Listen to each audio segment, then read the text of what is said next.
Hola a todos y bienvenidos a un nuevo vídeo en Universo Tintín. Un vídeo que llega con bastante retraso y tengo que pediros disculpas a todos porque han sido unas semanas difíciles pues desde el punto de vista pues, laboral, de viajes también, personales, laborales, y ha sido difícil sentarme a preparar y a grabar estos vídeos, pero bueno, parece que se va un poco tranquilizando el volumen de trabajo y podemos intentar por lo menos retomar el ritmo habitual de publicación. Y lo hacemos con un vídeo que me gustaría que se convirtiera también en una serie de vídeos dentro del canal, como será la comparativa de las versiones en blanco y negro con las versiones redibujadas y coloreadas. Como sabéis, las aventuras de Tintín, las primeras 9 aventuras de Tintín, desde Tintín en el país de los soviets hasta el Cangrejo de las pinzas de oro, fueron publicadas en formato álbum primero en blanco y negro y posteriormente redibujados y coloreados en la versión que conocemos hoy en día, todos menos Tintín en el país de los soviets, que como sabéis nunca se redibujó, nunca se coloreó, más allá de una versión bastante moderna que ha llegado a las librerías hace poco tiempo, pero que no deja de ser pues un coloreado digital de la versión en blanco y negro original, que bueno, no tiene mucho más interés, pero sí que desde el Tintín en el Congo hasta el Cangrejo de las Pinzas de Oro, esos 8 álbumes fueron posteriormente redibujados, fueron coloreados y permite hacer una comparativa muy interesante de cómo fue aquella primera versión de los años 30, principios de los años 40 y los álbumes que más tarde serían redibujados a mediados de los años 40 e incluso de los años 50. Una serie que creo que puede ser interesante y que inauguramos hoy con la comparativa del primer álbum que podemos comparar desde el punto de vista cronológico, eliminando Tintín en el país de los soviets, que es Tintín en el Congo. Este será este nuevo vídeo, este primer vídeo de esta serie y por ahí vamos a comenzar. Empezamos.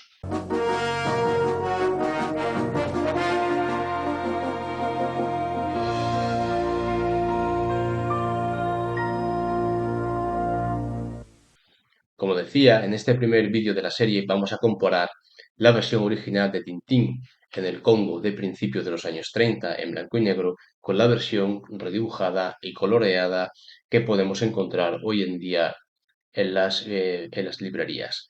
Tintín en el Congo, que se publicó de manera serializada en blanco y negro en las páginas de Le Petit Matin, en el suplemento infantil del periódico belga Le Matin Siècle, entre el 5 de junio de 1930 y el 11 de junio de 1931. Le tomó a Hergé todo un año publicar de manera serializada este álbum, Las aventuras de Tintín en el Congo, en Le Petit Matin, y sería publicado en formato álbum muy poco después, en el año 1931, por las ediciones de Le Petit Matin. Todavía las aventuras de Tintín no eran publicadas por Casterman, eso llegaría en el año 1934 a partir de Los cigarros del faraón, pero estas primeras aventuras, Tintín en el país de los soviets, Tintín en el Congo y Tintín en América, serían publicadas todavía por las ediciones de Le Petit Matin, que la verdad es que aquí el abate Valez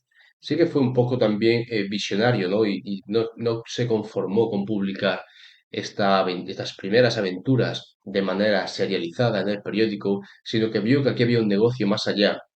Sí conseguía recopilar todo ese material y lo publicaba como un álbum, como un libro que se pudiera vender de manera independiente. Así empezó a hacerlo, fue un éxito desde el principio y eso llamó la atención de las ediciones Casterman, que a partir del 34 pues tomarían los derechos de las aventuras de Tintín. Hoy en día todavía es posible leer las aventuras de Tintín en el Congo, Tintín en el Congo en blanco y negro, porque se puede encontrar de diferentes maneras, tanto en francés como en español y en otros idiomas. Se puede encontrar, yo creo que solamente de segunda mano, yo no lo he encontrado, el facsímil publicado por Casterman en el año 1982 de la versión en blanco y negro original publicada por las ediciones de Le Petit Matin en el año 1931. Está este facsímil con la portada en blanco, este dibujo pues tan bonito, ¿no? De Tintín en el Congo, con el leopardo y con Milú, que yo creo, insisto, que no se puede comprar nuevo, solamente de segunda mano, pero no es difícil de encontrar, se puede encontrar en internet fácilmente a unos precios más o menos razonables.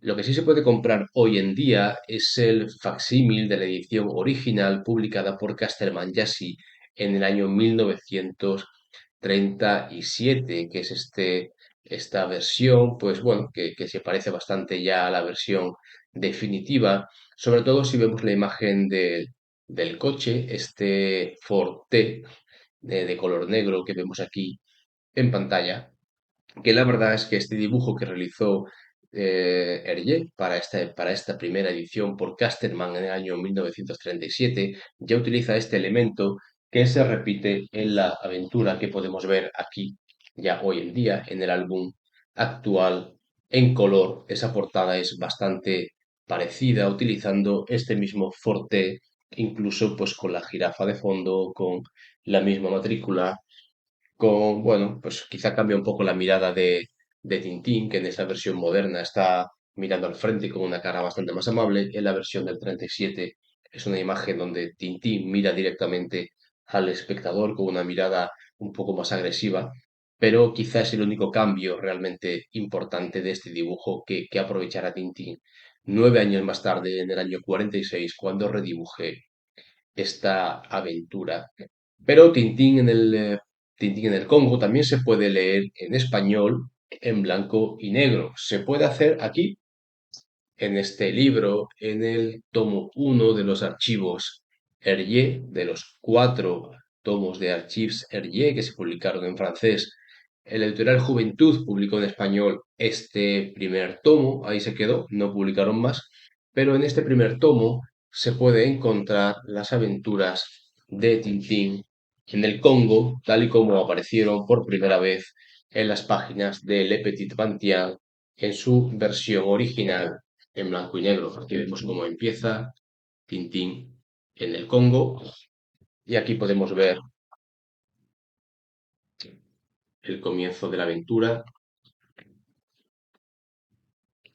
y estas primeras páginas en blanco y negro y en español que se puede encontrar aquí en los archivos Hergé, en este volumen que creo que fue publicado en los años 90, pero que fue publicado originalmente en francés entre el año 73 y en el año 1980, donde se puede leer no solamente las aventuras de Tintín, sino que también se puede leer otras obras de Hergé, como Totor, por ejemplo, que también está disponible en este mismo en este mismo álbum.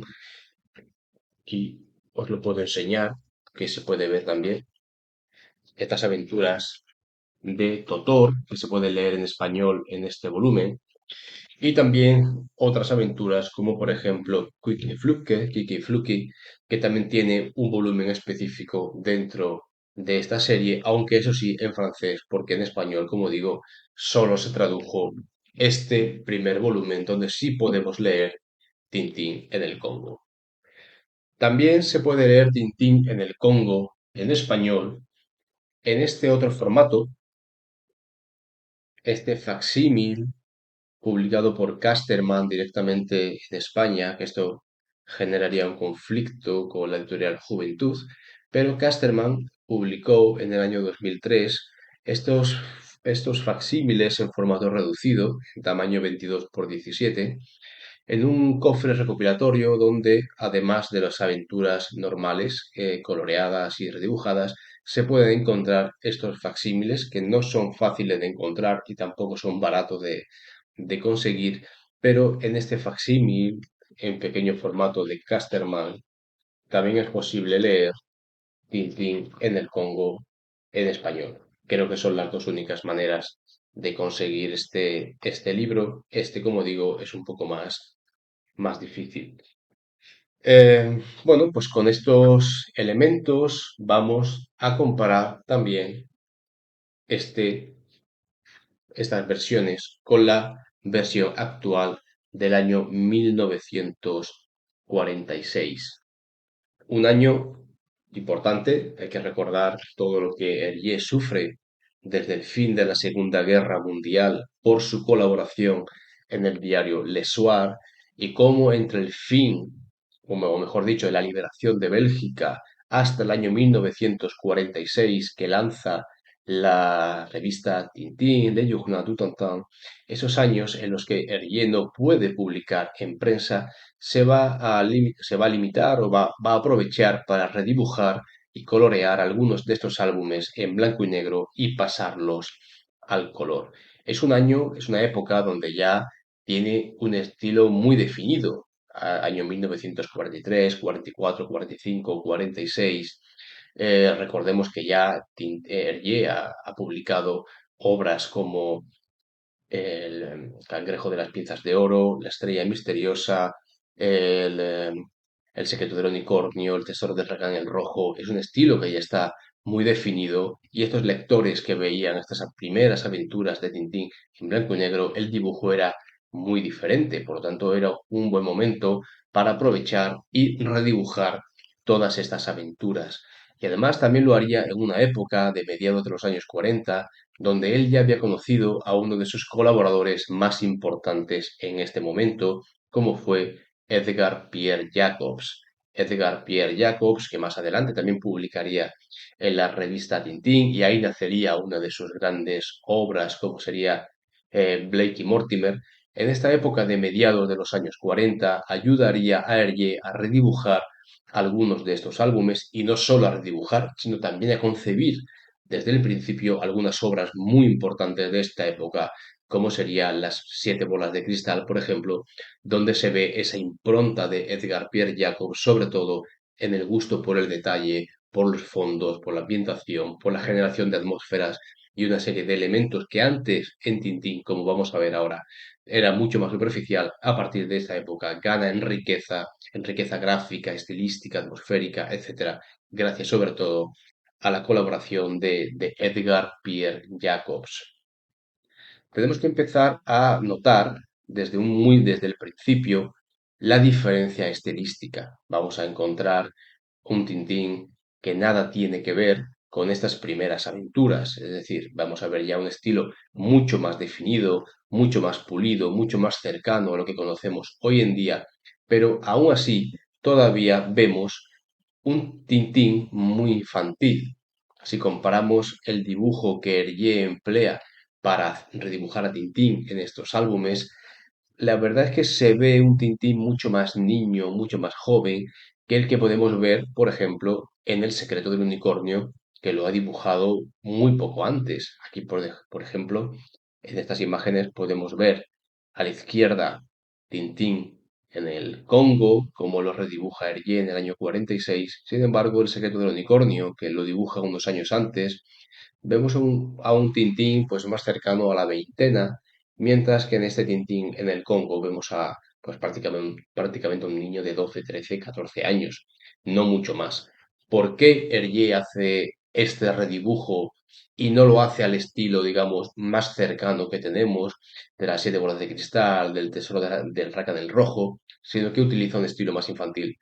Pueden ser diferentes los motivos, por ejemplo, pues que el simple hecho de que es una de las primeras aventuras donde vemos a un Tintín en la versión original, todavía un Tintín muy niño, como lo vimos también en el Tintín en el país de los soviets, vemos todavía un Tintín muy infantil y es posible que Hergé quiera mantener todavía ese estilo o esa impronta, pero también puede ser porque esta es una aventura que realmente gusta más a los niños que a los adultos. Siempre hemos hablado de las diferentes capas de lectura que permiten las aventuras de Tintín y es a mí, por ejemplo, yo hablo a título personal, a mí me ha interesado mucho más Tintín en la edad adulta que en la edad infantil, por toda esa riqueza, sobre todo esas capas de lectura que puedes apreciar y que puedes disfrutar mucho más en la edad adulta, y quizá cómics como Tintín en el Congo, Tintín en América, ese tipo de aventuras, se pueden disfrutar mucho más cuando eres un niño y posiblemente por eso Hergé utiliza aquí este estilo. Pero más allá de eso, todo lo que va a acompañar a esta nueva aventura es muy diferente, como vamos a ver. Lo primero, la extensión. Pasamos vamos a ver la versión original que tengo aquí en esta edición de Casterman, pues de 121 páginas, creo que lo podéis ver aquí, 120, 121 páginas, que tiene esta aventura cuando se publica de manera original, a las 62 páginas, que es la habitual, es la tónica que conocemos hoy en día desde los años 40, cuando redibuja y colorea estos álbumes debido a la escasez de papel a partir de la Segunda Guerra Mundial. También se aprecia el hecho de pasar de 120 páginas a 62, cómo la estructura de la página cambia, cómo las viñetas se tienen que condensar, se tienen que comprimir y cómo en cada página vemos una estructura básica de 6 viñetas, pasamos a una estructura de 12 viñetas para mantener más o menos el mismo hilo argumental. Y lógicamente lo primero que cambia es el estilo. Solamente hay que abrir cualquier página al azar de Tintín en el Congo en blanco y negro y en color para ver que pasamos de un dibujo muy rudimentario, muy plano, con muy pocos fondos, a un dibujo mucho más rico y con un estilo que conocemos hoy en día, que es el que ha pervivido desde los años 40. Esto ya se puede ver desde la primera viñeta. Aquí vemos esta primera viñeta de Tintín en el Congo. Tintín se está despidiendo en la estación de tren para coger un tren que lo vaya acercando hasta el Congo. Y aquí vemos claramente cómo el estilo es muy definido. Esta viñeta es interesante porque permite ver diferentes cosas. Permite ver, primero, cómo el estilo no tiene nada que ver el estilo del año 1946 con el estilo de 1930. Aquí vemos un dibujo mucho más definido, mucho más rico, con mucho más detalles, mucho más elementos.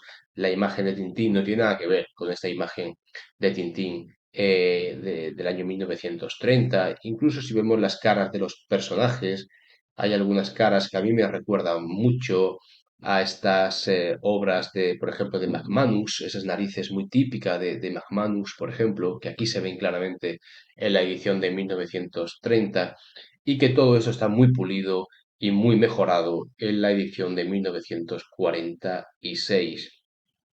También sirve esta viñeta para expresar diferentes cosas. Primero, el hecho de que Hergé va a cambiar el estilo, pero poco más, poco más.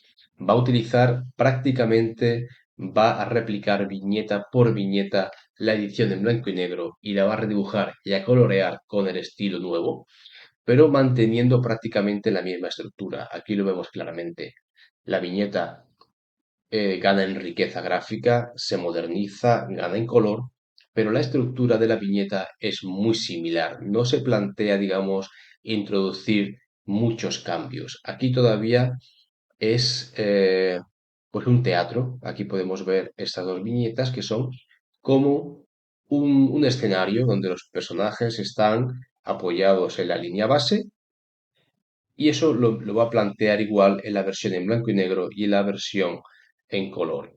Esta viñeta es que es muy rica y no me quiero repetir la idea, pero es que sirve para explicar muchas cosas de lo que Hergé, digamos, las influencias de Hergé en esta época de finales de los años 20 y principios de los años 30 y lo que más tarde va a terminar haciendo en los años 40, 50 y más adelante. Aquí, en esta época, el cómic está empezando en Europa, no tanto en América, que sí lleva un tiempo por delante, pero en Europa está empezando a desarrollarse este lenguaje y se va a desarrollar con algunos autores, como por ejemplo Alain Sanogan. Alain Sanogan, que es padre de uno de los cómics más importantes de Europa de principios de siglo, como será Sigue Puss, y Hergé realmente va a tener mucha influencia de Alain Sanogan y de Sigue Puss, y de hecho en el año 1931 el propio Hergé fue a visitar a Sanogan para llevarle sus dibujos y que el maestro le diera pues algunas opiniones. Y en esa visita, Sanogan le regaló una plancha de Siggy Push, una plancha que está, bueno, pues está documentada en los archivos de la Fundación Hergé y que pudimos ver aquí en Madrid, por ejemplo, en la exposición que hubo en Madrid hace muy poco, hace unos meses, sobre Hergé, esa plancha de Saint-Laurent dedicada a Hergé se pudo ver, ¿no? Y hay muchos elementos de esa plancha que se puede ver en esta primera viñeta. Aquí todavía, digamos que el lenguaje cinematográfico no se ha desarrollado del todo y tampoco Hergé ha desarrollado ese lenguaje cinematográfico como lo hará más adelante en otros álbumes. Por ejemplo, en los años 50, si cogemos aventuras como El asunto Tornasol y abrimos cualquier página, vemos una riqueza enorme de planos, planos generales, planos medios, planos americanos, primeros planos, primerísimos primeros planos. Digamos que es un álbum que realmente es un storyboard y que se puede utilizar tal cual digamos, para crear, para grabar una película moderna. Sin embargo, en esta época todavía este primer cómic es más cercano al teatro que al cine. Son viñetas donde los personajes apoyan directamente en el suelo, son planos muy generales donde se nos presenta un escenario en el que los personajes interactúan y ahí ocurren las cosas. No hay ese cambio de plano, no hay esa riqueza de lenguaje cinematográfico que habrá más adelante. Esto se ve en estas primeras aventuras de Tintín en blanco y negro y también lo vamos a ver en esta aventura de Tintín en el Congo en color, porque Hergé se limita a trasladar aquella primera viñeta en blanco y negro a otra en color con el estilo más definido actual, pero introduce pocos cambios desde el punto de vista de este lenguaje cinematográfico. Y esto lo vemos claramente en esta viñeta, donde no solamente introduce algunos personajes como Hernández y Fernández, que llegarán más tarde y que en el año 31, año 1930, aún no existían, o, por ejemplo, cómo introduce a colaboradores como al propio Edgar Pierre Jacobs, como a Jacques Belquebec, donde él mismo también se introduce en esta viñeta, pero más allá de estos elementos que son anecdóticos, es importante señalar cómo este estilo de cómic europeo de los años 20, de principios del siglo XX, está muy presente en las aventuras de Tintín en blanco y negro y también en esta en color.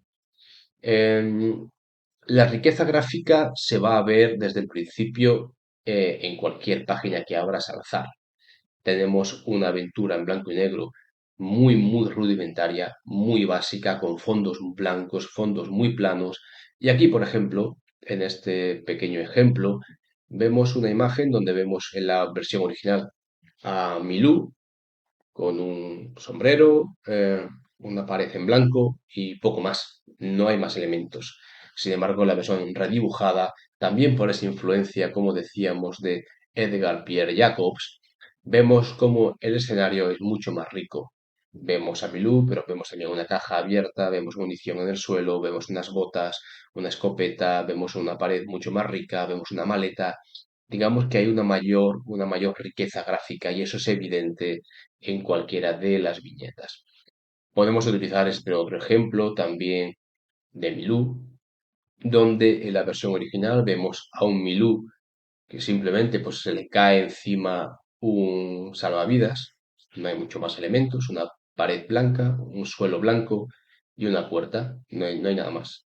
Sin embargo, en esta versión coloreada, vemos a Milú, al mismo salvavidas, pero vemos una caja metálica, vemos una mesa, vemos una cama, vemos una estantería, vemos una mayor riqueza gráfica que es mucho más típica de la imagen actual que tenemos de las aventuras de Tintín. Esta viñeta o estas dos viñetas enfrentadas de Milú con el salvavidas me sirve también para explicar otras cosas que yo creo que son interesantes de esta reedición o este paso del blanco y negro al color. Y me gustaría que os fijarais en la posición en la que está Milú. Vamos a introducir esta viñeta de nuevo. Aquí en la versión original en blanco y negro vemos como Milú avanza hacia la izquierda. Sin embargo, en esta viñeta en blanco en color, vemos como Milú está hacia la derecha. ¿Por qué? Esto lo explicará el propio Hergé, creo recordar que fue en las conversaciones con Numas Adul, donde él decía, estas primeras aventuras introducía muchas veces personajes que corrían de derecha a izquierda, y eso es un error, porque lo normal es seguir el orden natural de lectura de izquierda a derecha, y cuando el personaje va de derecha a izquierda, lo que connota es que está retrocediendo. Por lo tanto, esos errores se ven mucho en estas primeras aventuras de Tintín.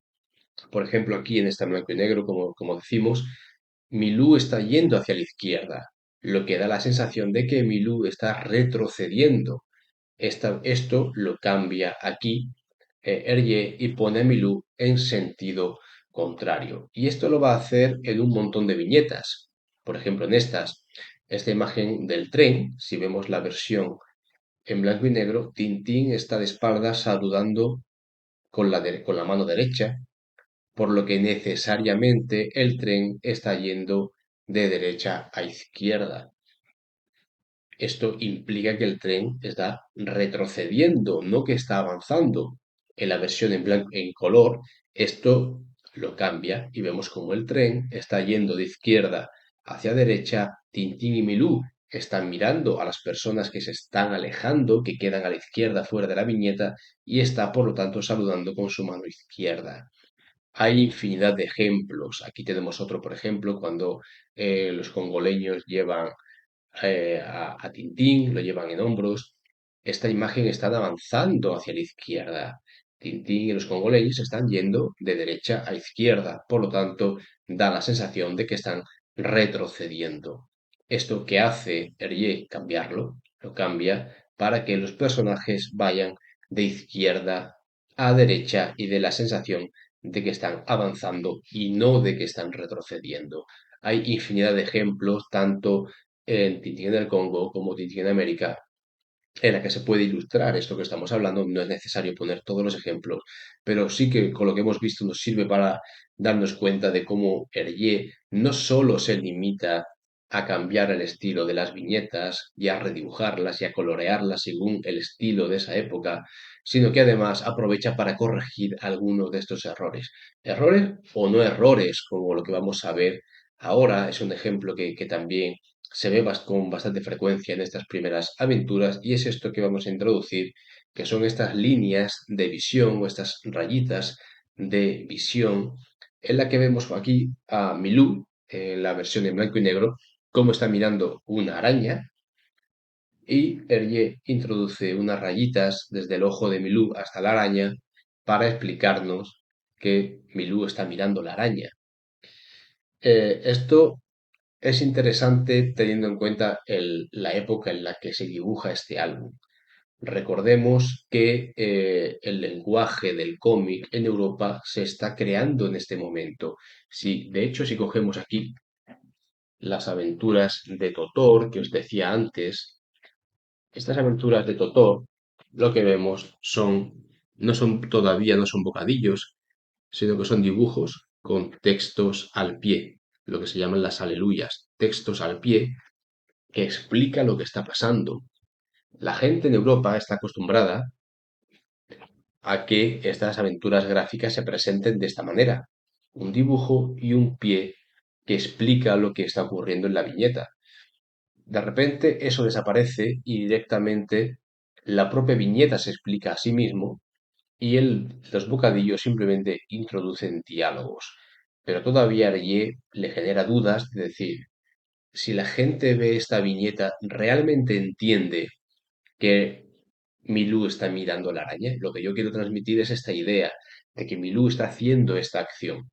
Todavía posiblemente la gente no entienda que eso es así y se lo tengo que explicar con una línea, en este caso una línea de visión u otros elementos que él va a utilizar. Cuando ya redibuja en el año 1946, él ve que ya no es necesario introducir estas líneas. Ya no es necesario porque ya han pasado 15, 20 años de que el cómic se está desarrollando. Él ya entiende que el público que lee este tipo de aventuras sabe perfectamente que Milú está mirando a la araña sin necesidad de que se lo explique. Pero aquí vemos también esa evolución no solamente de su propio estilo, sino cómo el cómic como arte, como noveno arte, se está consolidando en Europa y hay elementos que al principio tú necesitas introducir que con el paso de los años, 15, 20 años más tarde, no es necesario que tú utilices porque ya se está consolidando el medio. Y este tipo de viñetas son interesantes para explicar estos cambios. Si se mantiene, por ejemplo, si volvemos aquí a Tintín en el Congo, en la versión original, esta línea no va a desaparecer del todo. Queremos recordar algún ejemplo que he visto por aquí. Aquí, por ejemplo, vemos cómo el loro está mirando a Milú, el rabo de Milú, y si mantiene estas rayitas, ¿vale? Estas rayitas de visión, Hergé sí las mantiene en la versión en color. Sí las mantiene, creo que era aquí al principio, aquí, en esta viñeta, estas rayitas no desaparecen del todo, las mantiene, pero no las mantiene en el caso de la araña, que quiere decir que Milú está mirando la araña, que es evidente, las mantiene únicamente cuando quiere expresar que el personaje no está mirando una escena, sino que está mirando algo muy, muy, muy, muy concreto dentro de esa escena. En esos casos sí lo mantiene, pero únicamente en esos casos. Al principio era muy frecuente que prácticamente en cualquier viñeta donde Hergé quería transmitir la visión, digamos, la dirección de la mirada, siempre lo introducía y ahora queda como algo residual únicamente para expresar que la visión es hacia algo muy, muy concreto. Más cambios que me parecen interesantes y destacables y que merecen la pena ser rescatados. Por ejemplo, el dinamismo, cómo gana dinamismo con la versión en color y también cómo la perspectiva es mucho más lograda, mucho más conseguida. Vemos, por ejemplo, esta imagen.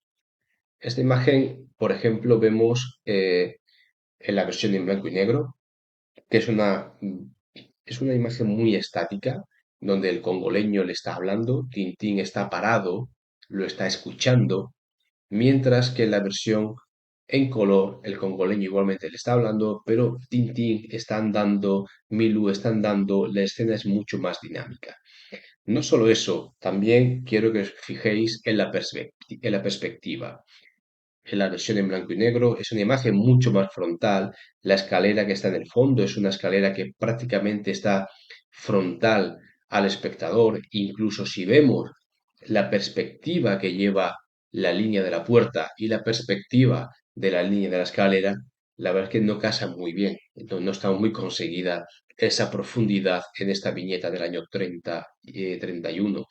Sin embargo, en la versión en color no solo es más rica la viñeta, no solo es más dinámica, sino que también desde un punto de vista de la perspectiva está muchísimo más logrado, mucho más conseguido, es mucho más real lo que nos mostraría en el año 46 de lo que nos mostraba en el año 31.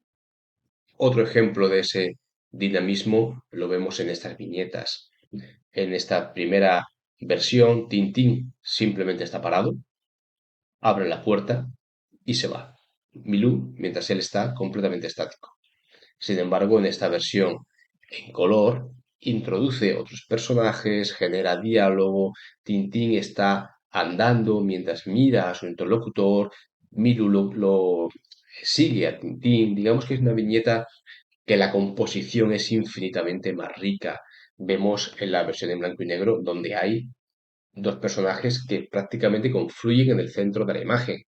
eh, no están posicionados, digamos, en las líneas de los tercios, no son unos elementos que están colocados creando una composición mucho más rica. Eso sí ocurre ya en la versión en color, donde vemos una perspectiva, como la línea de la alfombra del fondo te da una mayor perspectiva, un mayor dinamismo, donde Tintín está situado justo en una de las líneas de los tercios. La composición es infinitamente más rica, infinitamente más dinámica, más allá del simple estilo y del simple color. Eh, esta introducción de mayor dinamismo no solo lo hace en las viñetas más evidentes, en las más estáticas, sino que incluso las viñetas que ya de por sí son dinámicas, el Y es capaz de introducir aún mayor dinamismo. Y vemos, por ejemplo, estas imágenes. En la versión en blanco y negro vemos cómo Milú y el loro están peleando. Vemos este torbellino que ya muestra una imagen clara de velocidad, de movimiento, de dinamismo. Y en la siguiente viñeta vemos algo muy parecido con Tintín estático mirando esa escena. Una escena que ya tiene cierto dinamismo y cierto movimiento, pero ¿se puede esto mejorar? Sí. ¿Cómo? De la siguiente manera, introduciendo una viñeta adicional. Y esto es interesante porque en una época en la que Hergé está recortando viñetas, recortando y condensando porque tiene menos páginas, aún así él se permite introducir viñetas adicionales, inventarse nuevas viñetas porque considera que es importante para la historia. En este caso, para introducir todavía un mayor dinamismo. Vemos aquí en la versión en color como Tintín como Milú y como el loro están peleando, igual que en la versión en blanco y negro, pero antes de llegar a la final, que además es interesante este ejemplo de que Tintín, en esta última viñeta, Tintín está entrando de derecha a izquierda, lo que quiere decir que está regresando a su camarote para ver qué está pasando. Y eso te lo muestra claramente en la viñeta que él introduce en el centro. Hay una pelea, Tintín escucha que algo está pasando, introduce una viñeta adicional donde genera un mayor movimiento, un mayor dinamismo, mayor velocidad y por fin llega a encontrarse esta escena entrando desde la derecha, volviendo a su camarote. Es una viñeta que me resulta interesante, como también me le resulta la que vamos a ver a continuación, que es otro ejemplo de cómo Hergé introduce viñetas adicionales para generar mayor dinamismo y mayor movimiento. Volvemos aquí a Milú y a el loro que están aquí en el barco, de cómo el loro pues le está diciendo sucio chucho, ¿no? Sucio chucho a Milú, lo está, bueno, pues intentando a ver si Milú de alguna manera salta y realmente es lo que hace Milú, va detrás del loro, pero todo es muy estático, o sea, el loro está en la escalera, Milú lo está mirando y en la siguiente imagen el loro está ya en ese conducto de aire y Milú está de abajo. Realmente se sobreentiende que hay una persecución, pero no la vemos, es algo muy estático. ¿Se puede mejorar esto? Sí, ¿cómo? Introduciendo viñetas adicionales. Aquí vemos cómo en la versión en color, una primera viñeta donde el loro está haciendo lo mismo con Milú, la segunda viñeta donde Milú está corriendo, además en una escalera que sube una perspectiva en diagonal que genera ya de por sí un movimiento muy evidente, muy claro, y en la tercera viñeta llegan a ese punto final, a ese punto de destino en ese canal, en ese canal conducto de ventilación donde el loro está llegando con Milú persiguiéndolo. Hay mucho más dinamismo, mucho más perspectiva, más allá únicamente de introducir el, eh, el color o el redibujo. También una de las cosas que se echan en falta en estas aventuras en blanco y negro es la gestualidad, la transmisión de emociones mediante los gestos. De hecho, hay muchas imágenes de Tintín donde prácticamente no tiene boca, directamente no tiene boca, son dos puntitos para los ojos, una nariz, no tiene boca, no podemos ver cómo gesticula, cómo transmite, no transmite realmente absolutamente nada. Esto lo va a cambiar Hergé a partir de esta nueva versión del año 1946. Nos vale, por ejemplo, este primer ejemplo donde intervienen a Milú. Milú pues se va contento, pero la cara de Tintín, por ejemplo, incluso la cara del médico, no nos está transmitiendo realmente nada, ni alegría, ni tristeza, ni satisfacción. Realmente es un dibujo bastante plano donde no nos transmite absolutamente nada. Sin embargo, ya en esta versión del año 46, también además Hergé introduce nuevas viñetas para mirar la cara de Tintín, como primero está un poco preocupado, después se ve una cara de satisfacción, viendo de que todo ha salido bien. Y por último, tanto el médico como Tintín muestra una cara de alegría de que todo ha salido bien. La emoción que transmite, los gestos que transmite estas aventuras no tienen nada que ver con estas aventuras primeras en blanco y negro. Aquí tenemos otro ejemplo. Un ejemplo donde Tintín está caminando por un pasillo, Milú se le cierra la puerta y le atrapa el rabo que le acaban de operar y no hay más, no hay más. Eres tú el que tiene que ponerse en la piel de Milú, pero falta mucha emoción, falta mucho sentimiento en esta viñeta y en la versión en color esto lo va a cambiar Hergé viendo cómo Tintín mira a Milú, cómo su gesto está transmitiendo una sensación también de, bueno, pues de dolor por lo que le ha pasado a su amigo, ¿no? Esa falta de expresividad de Tintín es muy evidente en muchas viñetas. Vamos a poner muchos ejemplos para que los veamos cuando Tintín pues, va a lanzarse al agua a salvar a Milú. Vemos aquí un Tintín en blanco y negro que apenas tiene un ojo, que es un puntito, y poco más. En la versión en blanco y negro lo vemos preocupado, con una cara claramente de preocupación, porque Milú está claramente en peligro, eso lo vemos en los gestos, como también en esta otra imagen, Tintín pues está a punto de ser devorado por un tiburón, pero el gesto de Tintín pues realmente no te está expresando absolutamente nada. Aquí ya vemos cómo tiene esa cara de miedo, de decir, "Uf, me he librado por los pelos, ¿no?". Pero sí vemos cómo expresa muchísimo más en esta versión en blanco y perdón, en color respecto a la de blanco y negro. Hay muchísimos más ejemplos, como puede ser este que estamos viendo en pantalla o este otro que está también aquí en la cubierta del barco, supuestamente descansando, supuestamente durmiendo. Vemos claramente cómo la perspectiva es infinitamente más interesante en esta versión en color y también como tanto la cara de Milú como la cara de Tintín está expresando muchísimo más información, muchísima más, te está dando una mayor riqueza también gráfica y también narrativa con los gestos y con la perspectiva que en esta primera versión en blanco y negro. Más allá de estos cambios estilísticos, de estos cambios narrativos, que yo creo que era interesante comentarlos, hay también otros cambios que merece la pena al menos pasar aunque sea muy rápidamente por encima, pero comentarlos, ¿no? En lo que nos afecta a nosotros, a los españoles, pues vemos aquí como en la versión en blanco y negro, Tintín y Milú van camino hacia el Congo y pasan cerca de las Islas Canarias. Y aquí perdón, Tintín le dice a Milú, mira Milú, Tenerife, la mayor de las Islas Canarias. Como ya debes saber, las Canarias están situadas al noroeste del Sahara y ese puerto que ves es Santa Cruz. ¿Vale?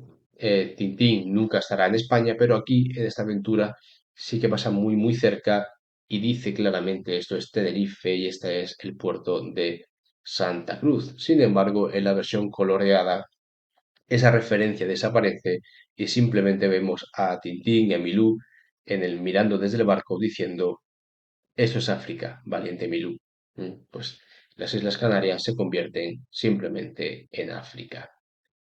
Otro cambio interesante que tiene que ver cómo también Hergé pulirá algunos elementos colonialistas que hay en esta aventura es la eliminación a la referencia a Bélgica como la madre patria. Es uno de los cambios que siempre hay en todos los resúmenes y que todos conocemos, que es como en esta clase que Tintín está dando a los niños congoleños, esta clase de geografía en la que le está diciendo, queridos amigos, hoy voy a hablaros de vuestra patria, Bélgica. Esa viñeta de tintes colonialistas se cambia por una simple viñeta donde esa clase de geografía se convierte en una clase de matemáticas donde simplemente está enseñando a los niños a sumar y les está preguntando cuánto es 2 más 2. Son algunos cambios que no tienen más trascendencia, pero bueno, aquí también vemos otra viñeta que cambia del mismo modo que al principio de la aventura introducía en la primera viñeta a Hernández y Fernández, por ejemplo, que eran personajes que todavía no habían aparecido. Aquí, sin embargo, vemos cómo hay un cambio en las versiones en blanco y negro y en color de esta viñeta que está muy al final, donde cuando van aquí en este avión, en la versión en blanco y negro dice, se acabó nuestro reportaje del Congo. Dios sabe a qué parte del mundo nos iremos a nuestro regreso. Dios sabe qué parte del mundo, porque no se sabía todavía dónde iba Hergé a mandar a Tintín en la tercera aventura. Sin embargo, en la versión redibujada del año 46, lo que dice es, adiós África, donde aún me quedaban tantas cosas por ver. En marcha hacia Europa, América me espera. Porque ya sabe, en el año 46, evidentemente, que la tercera aventura de Tintín será Tintín en tierras americanas. Por lo demás, aquí digamos que terminan los cambios más importantes, más significativos. Por lo demás, se mantiene la misma historia, prácticamente los mismos dibujos, los mismos diálogos, los mismos gags, incluyendo algunas de las escenas más famosas y más importantes de esta aventura. Como por ejemplo, vamos a simplemente repasar alguna de ellas porque es un álbum que se mantiene prácticamente sin cambios, no es necesario ir página a página, viñeta por viñeta, pero sí poner algunos ejemplos de algunos de los gags o las escenas más importantes. Por ejemplo, esta escena del cocodrilo, donde son atacados por un cocodrilo y termina Tintín poniéndole un rifle en la boca del cocodrilo. Esta escena la vemos reflejada exactamente igual aquí en la versión en color. Vemos aquí cómo es atacado Tintín igualmente por el cocodrilo y cómo termina del mismo modo poniendo el rifle aquí en la boca del cocodrilo. Hay escenas también, como no mencionar la escena típica de la cacería de los antílopes. Aquí vemos cómo está Tintín, aquí en esta doble página, cazando los antílopes y pensando que no los estaba matando, y al final, cómo se da cuenta de que ha hecho una cacería matando a un montón de antílopes que están aquí amontonados. Y esto también lo va a reflejar en la versión en color. Pues aquí vemos cómo está aquí, igualmente cazando a esos antílopes. Y a la página siguiente se da cuenta de la cacería que ha realizado. Y así hay pues muchos más ejemplos. Por ejemplo, el accidente del tren, el famoso accidente del tren, cómo choca con su coche y el tren pues termina destrozado y cómo lo ponen de nuevo en marcha. Ese accidente pues también se mantiene en las páginas en color.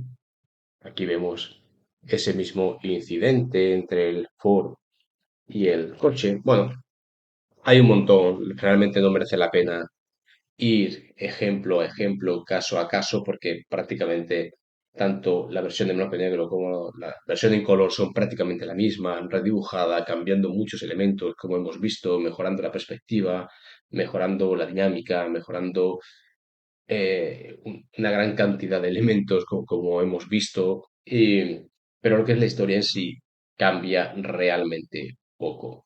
Sí, me gustaría mencionar al menos este ejemplo final, que es la cacería del rinoceronte, esta cacería del rinoceronte donde Tintín hace pues un agujero en la piel del rinoceronte, introduce un cartucho de dinamita y termina volando al rinoceronte por los aires.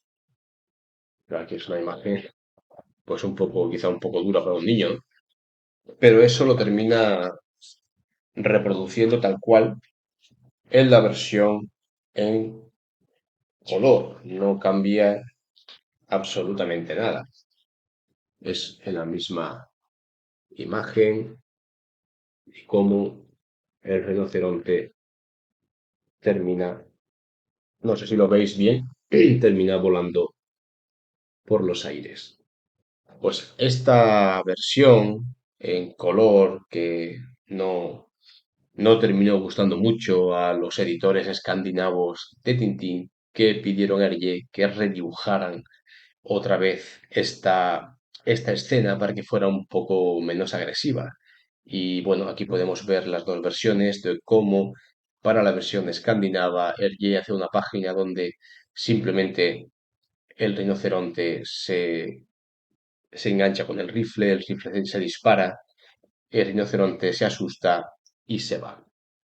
Y de esta manera salva pues un poco esa matanza que no cambiará realmente en la versión en blanco y negro respecto a la de en color o viceversa, ¿no? No cambiará en la versión en color respecto a la de blanco y negro. Sí que es cierto que cambia algún pequeño elemento colonialista, como puede ser esa clase de geografía, pero todo lo demás se mantiene sin cambios. Vemos la matanza de los antílopes, la matanza de cómo Tintín mata al mono para echarle la piel, vemos diferentes cacerías, vemos, bueno, pues de cómo también Milú se enfrenta al león, de cómo Milú termina también siendo engullido por la serpiente y más tarde pues se ven las patitas de Milú como sale de la serpiente. Todo eso se mantiene, realmente es un cómic donde se produce o se realiza un redibujo más estético que profundo. No, no vamos a ver grandes modificaciones